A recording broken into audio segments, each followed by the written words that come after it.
હાલો વાલા, જો આજ મૂકી દીધું કુકર અને આ મૂકી દીધા બટેટા. કુકર થઈ ગયો બંધ. આ પૌવા ધોયેલા આપણા અને આદુ મરચું ડુંગળી ને ટમેટું એક ગ્લાસ કરીને લીંબુનો રસ અને આ મૂકી દીધું આપણે તેલ ને એમાં નાખી દીધી રાઈ જીરું ને હિંગ. આજ બનાવી છે ચટાકેદાર પૌવા બટેટા. હો વાલા, તો જો હિંગ નખાઈ ગઈ છે આ એક ગ્લાસ મજાની. તો આજ આપણે રીંગને ને રાઈને તડકો અસલ દઈ અને આ નાખી દીધી ડુંગળી એમાં વાલા. આ ડુંગળી નાખી દીધી છે મસ્ત મજાની અને હવે આપણે એને હાઈ ગ્લાસ કરીને સાતળી લેવાનું છે વાલા.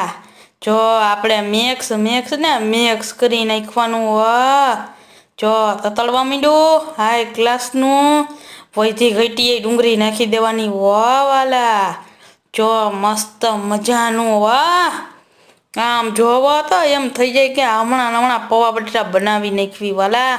બનાવતા જ રહેજો પૌવા બટેટા એટલે મોજે દરિયા પડી જાય વાલા. તો જો ચમચો મિક્સ કરી નાખ્યું.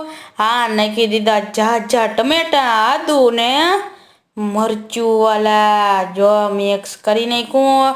ટમેટા હારી પટ સતળાઈ જવા જોઈએ વાલા, મજા પડી જાય. વાહ વાલા, આ નાખી દીધું મીઠું સ્વાદ અનુસાર. ખબર છે ને પાછી, નકર વધી જાય તો તકલીફ પડી જાય પછી.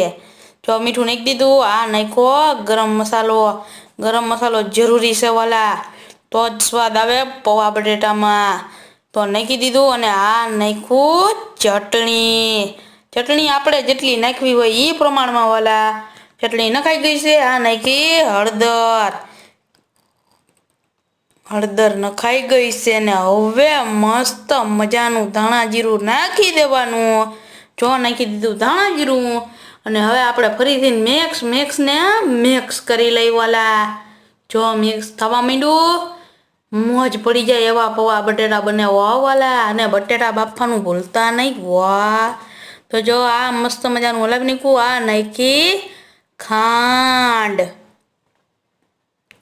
નાખીને પાછું આપણે મિક્સ કરી લેશું અને હવે નાખી દઈશું આપણે ધાણા ભાજીને. જો બટેટા નાખી દીધા ને આ નાખ્યું પૌવા ધોયેલા વાલા. અને છૂટા પૌવા રહેવા જોઈએ હો, નકર પૌવા બગડી જશે. અને જરાક હાથ ધીમો રાખજો, નકર બટેટા ને બધું એક થઈ જાય. જો બની ગયા પૌવા બટેટા વાલા.